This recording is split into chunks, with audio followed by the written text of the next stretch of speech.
এই বঙ্গভবনকে কেন্দ্র করে যে মার্কিন ডিপ স্টেটের একটা চাল, এই বঙ্গভবনকে কেন্দ্র করে জুডিশিয়ারি অর্থাৎ একটা জুডিশিয়ারি যে একটা কু হওয়ার যে একটা চাল,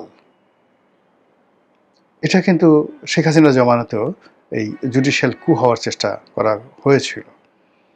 প্রধান বিচারপতির পদে থেকে এস.কে. সিনহা তিনি শেখ হাসিনাকে উচ্ছেদ করবেন, এরকম একটা আতঙ্ক শেখ হাসিনার মধ্যে ছড়িয়ে পড়েছিল। আদৌ বাংলাদেশে কু করা সম্ভব কিনা, বা জনাব এস.কে. সিনহা এই কাজটা করতে পারতেন কিনা, বা আদৌ করতেন কিনা, আবার সেটা সম্ভব হতো কিনা, এটা অ্যাবসলিউটলি, যেমন পাকিস্তানে একবার ইফতেখার সাহেব, চিফ জাস্টিস ইফতেখার সাহেব, তিনি একটি জুডিশিয়াল কু করে ফেলেছিলেন, যার ফলে জেনারেল পারভেজ মোশাররফ ক্ষমতাচ্যুত হয়েছিল। তো সেইভাবে এস.কে. সিনহা কি শেখ হাসিনাকে করতে পারতেন কিনা সেটা পরের ব্যাপার, কিন্তু শেখ হাসিনা ভয় পেয়ে গিয়েছিলেন এবং সেই ভয় পাওয়ার কারণে কি হলো, তিনি এস.কে. সিনহাকে যেভাবে আউট করলেন এবং ওই আউট করার ফলে সুপ্রিম কোর্টে যে শূন্যতা তৈরি হলো, এস.কে. সিনহার পরে যে শূন্যতা তৈরি হলো, সেই শূন্যতার কারণেই শেখ হাসিনার পতন হলো, ওই মানে যাকে বলা হয় সুপ্রিম কোর্ট থেকে, বঙ্গভবন থেকে নয়, ক্যান্টনমেন্ট থেকে নয়। তার পতনটা হয়েছে কিন্তু মানে সবাই দায়ী করে এই ছাত্র আন্দোলন ইত্যাদি ইত্যাদি, কিন্তু যদি ক্যান্টনমেন্ট সব কিছু মানে সুপ্রিম কোর্ট যে সিদ্ধান্তটা নিয়েছিল, সরকারের পক্ষ থেকে যে সিদ্ধান্তটা নিতে বলা হয়েছিল এই বৈষম্য বিরোধী আন্দোলনের ব্যাপারে, ওটা যদি তড়িঘড়ি করে নেওয়া হতো, ছেলেরা কিন্তু ঘরে ফিরে যেত, তাদের কোনো মুখ থাকতো না। কিন্তু মাত্র 2 সপ্তাহ শুনানির জন্য পিছিয়ে দেওয়ার কারণে এই যে ক্ষোভটা চলে গেল, ফলে কি হলো, যে ভয় শেখ হাসিনা করছে জুডিশিয়াল কু, তার সবচেয়ে অনুগত লোকদেরকে তিনি জুডিশিয়ারিতে দিয়েছিলেন এবং বিচারপতিদের অভিশংসনটা আবার সংসদের হাতে নিয়ে গিয়েছিলেন।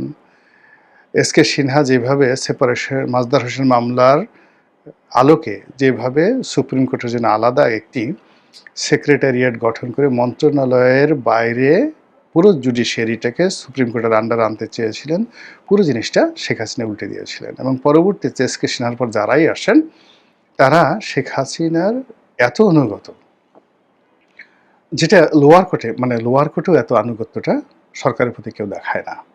আপনারা জানেন যে লোয়ার কোর্টের অনেকগুলো কোর্ট আছে, যেমন একটা মেরিন কোর্ট আছে, মানে বিআইডব্লিউটিসির ভবনে একজন ম্যাজিস্ট্রেট বসে, ওয়ার সাথে একজন ম্যাজিস্ট্রেট আছে, ঢাকা সিটি কর্পোরেশনে একজন ম্যাজিস্ট্রেট আছে, র্যাবে ম্যাজিস্ট্রেট আছে, এরকম অনেকগুলো কোর্ট আছে, স্বরাষ্ট্র মন্ত্রণালয়ের অধীনে অনেকগুলো কোর্ট আছে।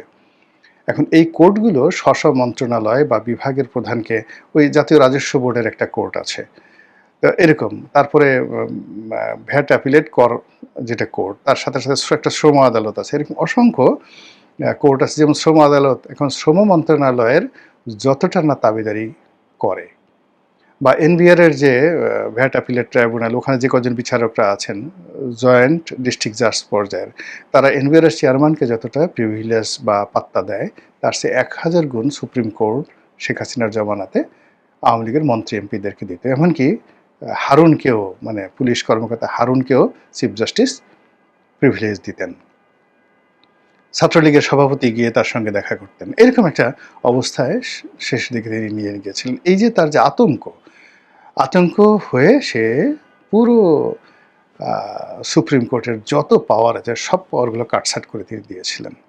ফলে সেই সুপ্রিম কোর্ট মানে একটা বড় মুরগি, একটু পাখা নাই, দৌড়াতে পারে না, ফলে তার প্রতিপক্ষ কপ করে তাকে ধরে ফেলতে পারে। তদ্রুপ সুপ্রিম কোর্টে এইভাবে করা হয়েছে।